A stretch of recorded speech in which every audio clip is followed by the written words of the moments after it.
बाबा और बाबा की पुलिस दोनों ही उम्दा हैं, एक से बढ़कर एक हैं। जनता की सेवा के लिए हैं या जनता को परेशान करने के लिए। नमस्कार, मैं आपके साथ के राणा, न्यूज संवाद देख रहे हैं आप। एक मामला सामने आया है मैनपुरी से, और जहां बाबा की पुलिस के लिए, उसके प्रशासन के लिए आप जितनी तालियां बजाएं शायद उतनी कम होंगी, क्योंकि कारनामा ही ऐसा किया है। ये मानिए कि ये सच में अमृत काल चल रहा है, और इस अमृत काल में बाबा की पुलिस ने अमृत ही बांट दिया है। लेकिन अमृत किसको बांटा गया, यह सवाल जरूरी है और इसको जानना भी जरूरी है। मामला मैनपुरी का है। इस वीडियो को देखिएगा। ये कुख्यात अपराधी हैं, ये दोनों महिलाएं, एक मां है, एक बेटी है, महिला विधवा है और कुख्यात अपराधी हैं। अब आप कह रहे होंगे कि देखने में तो कुख्यात अपराधी नहीं लगते हैं, लेकिन देखिए सवाल यह है कि अगर ये कुख्यात अपराधी नहीं लगते हैं तो फिर इन्हें तुरंत ही क्यों प्रशासन के द्वारा, कलेक्टर साहब के द्वारा तुरंत गिरफ्तार करके जेल में डालने के लिए आदेश दे दिया गया? क्योंकि इतनी फुर्ती के साथ, इतनी एक्टिवनेस के साथ आदेश तभी दिया जाता है जब कुख्यात अपराधी हाथ लग जाता है। अरे लेकिन माफ कीजिए, ऐसा कहां होता है उत्तर प्रदेश में? कुख्यात अपराधी के तो चरण वंदना होती है। शायद वो बात सिर्फ शायद कहने के लिए है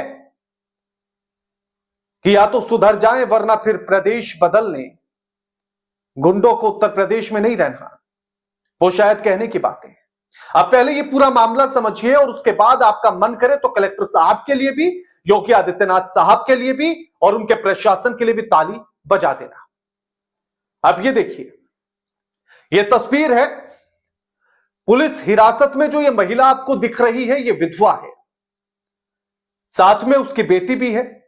कलेक्टर साहब ने दोनों को गिरफ्तार किया और जेल भेजने का आदेश दे दिया। इसलिए महिला पुलिस दोनों को लेकर जा रही है। अब इसका गुनाह आप सुनेंगे तो शायद आपके पैरों के नीचे की जमीन खिसक जाएगी। आप ये इसका गुनाह सुनकर हैरान हो जाएंगे कि इतनी कुख्यात अपराधी है, इतना बड़ा अपराध इस महिला ने कर दिया है क्या? विवेक त्रिपाठी एक पत्रकार है, उन्होंने जो ट्वीट किया है उसको भी साथ में दिखा रहे हैं आपको।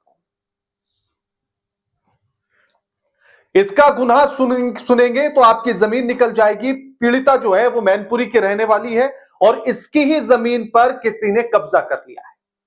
इसका अपराध सोचिए कि इसी विधवा महिला की जमीन पर किसी ने कब्जा कर लिया और उसी की शिकायत लेकर ये कलेक्टर साहब के लिए पहुंची थी, क्योंकि उत्तर प्रदेश में जनता की भलाई के लिए संपूर्ण संविधान दिवस मनाया जाता है, और जिसमें जो फरियादी होते हैं वो अपनी शिकायतों को लेकर कलेक्टर साहब के पास, पुलिस के पास, यानी कि वहां कलेक्टर साहब, पुलिसकर्मी, कर्मचारी, प्रशासन होता है, और जो तुरंत जो है फरियादों की जो शिकायतें होती है उन पर काम करता है और तुरंत उनका निपटारा कर देता है, पूर्ण समाधान देता है। ऐसा इसकी परिभाषा सरकार देती होगी, प्रशासन देता होगा, लेकिन हकीकत में ऐसा नहीं है। या फिर ऐसा आप सोच रहे होंगे कि संपूर्ण समाधान दिवस का मतलब यह होता होगा कि आप अपनी समस्याएं लेकर पहुंचे, शिकायत लेकर पहुंचे और प्रशासन जो है तुरंत उसको आपको समाधान करके उसका दे देगा। आप अगर ऐसा सोच रहे हैं तो आप गलत सोच रहे हैं। समाधान तो होता है इस दिन और संपूर्ण समाधान होता है, लेकिन किसके हक में, यह सोचना जरूरी है, यह समझना जरूरी है। तो ये जो संपूर्ण समाधान दिवस था, ये मैनपुरी के किशनी पहुंचा और यही कलेक्टर साहब और पूरा प्रशासन पहुंचा। ये पीड़ित महिला भी अपनी बेटी के साथ पहुंच गई और इसने कलेक्टर साहब के सामने जब अपनी शिकायत रखी तो थोड़ी सी तेज आवाज में बोल गई, और वो इसकी गलती नहीं है, क्योंकि आप और हम होते तो शायद तेज आवाज में ही बोलते। हो सकता है कि तमाम थानों के, चौकी के, कचहरी के, तहसील के चक्कर काटते काटते थक गई होगी और उसके बाद कलेक्टर साहब को अपनी शिकायत बताते हुए थोड़ा सा तेज आवाज में बोल गई।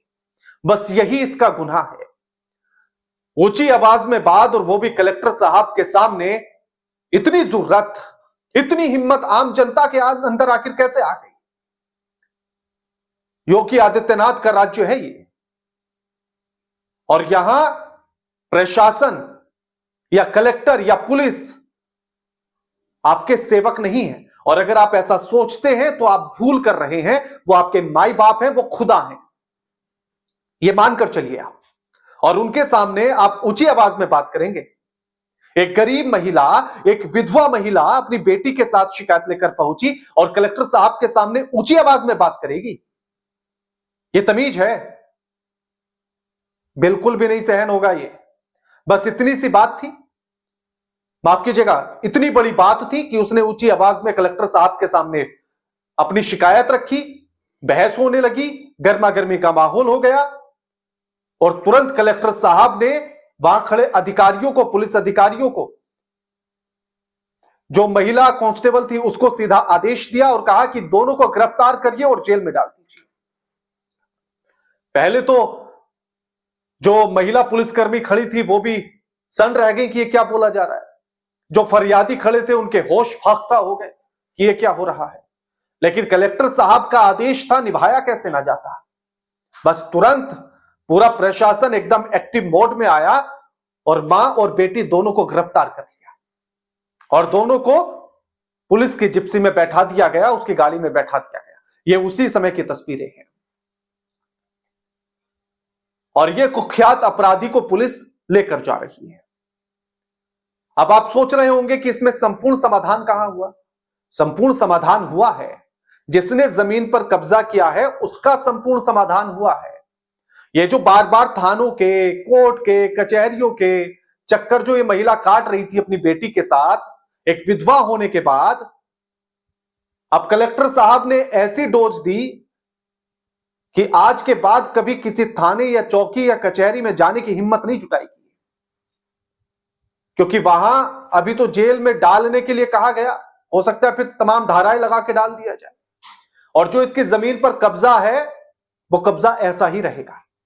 तो संपूर्ण समाधान किसका हुआ? जिसने कब्जा किया, दबंगों का। तो इसलिए संपूर्ण समाधान दिवस पर संपूर्ण समाधान होता है, पर किसका, ये अब आप यहीं से तय कर लीजिए। तो जनता का तो नहीं होता है, ये भी आप मानकर चलिए। इसके बाद जैसे ही ये खबर सोशल मीडिया पर आई तो सोशल मीडिया से होते हुए लखनऊ में सत्ता के गलियारों तक भी पहुंच गई। हड़कंप मच गया कि ये क्या हो गया। जब तक ये खबर लखनऊ पहुंची तो उसके बाद कलेक्टर साहब को भी होश आ गया। उन्हें लगा कि शायद उन्होंने कुछ ज्यादा कर दिया है, तो तुरंत जो है रिहा किया गया, जेल में डालने के लिए फिर मना किया गया, आदेश आया कि जेल में नहीं डालना है। तब इन दोनों बेचारी मां बेटी के, या कुख्यात अपराधी कहूं, जो भी, इन दोनों की सांस में सांस आई कि चलो बच गए। अब ऐसे में इस पूरी कहानी से आपको क्या सीख मिलती है, यह समझिए आप। और यही सीख लिखी है विवेक त्रिपाठी ने। वो क्या लिखते हैं, त्रिपाठी साहब पत्रकार हैं, वो लिखते हैं कि हमें इस पूरी कहानी से शिक्षा मिलती है, कलेक्टर साहब के सामने ऊंची आवाज में बात नहीं करनी चाहिए, न बहस करने की जरूरत करनी चाहिए। वो खुद को जनता का सेवक कहते हैं जरूर हैं, लेकिन होते माई बाप हैं, खुदा होते हैं। आवाज और बहस उनका ईगो हर्ट कर सकती है, आवाज और बहस से उनका ईगो हर्ट हो जाता है, और यहीं पर यही हुआ है। इसके बाद खैर अलग अलग यूजर्स ने अलग अलग बातें लिखी। एक यूजर्स ने लिखा कि अगर इस महिला और बेटी की जगह अगर कोई मुस्लिम होता तो शायद जेल में ही पड़ा रहता, छूटता भी नहीं। एक यूजर ने नीचे कमेंट करके लिखा कि आपके पास अधूरी कहानी है कि ये महिला जो है आत्मदाह करने की कोशिश कर रही थी, इसलिए इसको गिरफ्तार करके जो है जेल में डालने की बात कही गई थी, यानी कि गिरफ्तार करने की बात कही गई थी। कल दिनांक 7 दिसंबर को किसनी में संपूर्ण समाधान दिवस आयोजित था और एक महिला जिसका नाम राधा देवी है, उसकी बेटी दिव्या आई। उनके प्रार्थना पत्र पर धैर्यपूर्वक सुना गया, उनकी शिकायत को और उसकी शिकायत के निस्तारण के लिए तत्काल कार्रवाई करनी शुरू की गई। इसी बीच मुझे लगता है कि किसी के बहकावे में आकर वो उसकी बेटी दिव्या, महिला की बेटी दिव्या, जिसकी उम्र 22 साल या 23 साल रही होगी, उसने आत्महत्या करने की धमकी देनी शुरू की और उसको बार बार शांत करने का प्रयास किया गया, उसको समझाने का प्रयास किया गया, लेकिन वो आत्महत्या की जिद पर अड़ी रही और कई बार उसने आत्महत्या की धमकी दी। तो इस आशंका को ध्यान में रखते हुए कि कहीं वो आत्मघाती कदम उठा न ले, पुलिस को बुलाकर उसको पुलिस की निगरानी में 2-3 घंटे के लिए रखा गया। जब उसका भाव शांत हो गया तो वो क्षमा मांगने लगी और उसको मुचलके पे रिहा कर दिया गया। मैं आज तहसील दिवस में गई थी एडीएम साहब से मिलने। वहाँ पे मैं अपनी समस्या को लेकर गई थी। मेरी वहाँ समस्या ये है कि मेरा 20 बीघा का चक है, मेरी मम्मी के नाम है और ज़बरदस्ती विपक्षी लोग 1.5 बीघा कब्जा करे हुए हैं और मैं लगातार सन 18 से कब्जा करे हुए, सन 18 से लगातार कार्रवाई कर रहे हैं। मेरी कोई भी सुनवाई नहीं हो रही है। आज इसी समस्या को लेकर मैं तहसील में गई थी। तहसील में डीएम साहब से पेश हुई। डीएम साहब ने वहाँ मेरी कोई भी बात नहीं सुनी, मुझ पर धाराएं लगा दी। नहीं, मुझे जेल भेजने की पूरी योजनाएं बना ली गई। मुझे वहाँ पर बंद कर, मुझे तहसील में बैठा लिया, फिर थाने भेज दिया। थाने भेजने के बाद करीब थाने 2 घंटे बिठा रहे। फिर हमें तहसील ले आए। तहसील आके 2 कागज़ों पे साइन करवाए। साइन करने के बाद फिर मुझे मेडिकल करवाने को ले गए। मेरे साथ ये गलत हो रहा है। मेरा 1.5 बीघा का कब्जा अभी तक नहीं छूट रहा है। अच्छी लोग दबंगी हैं, गुंडागर्द हैं और बेमाफिया लोग हैं। मुझे मारने की और मेरी माँ को मारने की धमकी दी जा रही है। मेरे पास वीडियो भी है और मेरी कोई भी का नहीं सुन रहा है। मैं समाधान भी दिवस में, लेकिन सवाल यह है कि अगर सारी बात छोड़ दी जाए, चलिए गिरफ्तारी की बात छोड़ देते हैं, किस सिचुएशन में कही गई ये छोड़ देते हैं, लेकिन उसके बाद भी सवाल तो ये लाजमी है या नहीं है कि उसने अगर ऊंची आवाज में बात की है और यदि अगर संपूर्ण समाधान दिवस तक पहुंच रहा है आपके पास, यानी कि चौकी में, कोर्ट में, कचहरियों में, थानों में, चौकी में उनकी बातें नहीं सुनी जा रही है, उनका समाधान नहीं हो रहा है, इसलिए आपको ये संपूर्ण समाधान दिवस जैसे ढोंग रचने पड़ रहे हैं। और इसकी जिम्मेदारी कौन लेगा? सरकार लेगी क्या? कि संपूर्ण समाधान दिवस का ढोंग आखिर सरकार को क्यों रचना पड़ा? क्योंकि उसके प्रशासन का निकम्मापन है, उसकी लापरवाही है और उसका प्रशासन नकारा है। उसकी खामियों को ढकने के लिए संपूर्ण समाधान दिवस का ढोंग रचा गया है। आप हमें कमेंट करके जरूर बताइए कि उत्तर प्रदेश की प्रशासन व्यवस्था को लेकर आप क्या सोचते हैं, क्या समझते हैं? संपूर्ण समाधान दिवस पर कितना समाधान होता है और कोर्ट कचहरी में और चौकी में जाने के बाद आपको कितना समाधान मिलता है? कमेंट करके जरूर बताइए। वीडियो अच्छी लगे तो लाइक कीजिएगा, शेयर कीजिएगा और चैनल को सब्सक्राइब करना मत भूलिएगा। नमस्कार।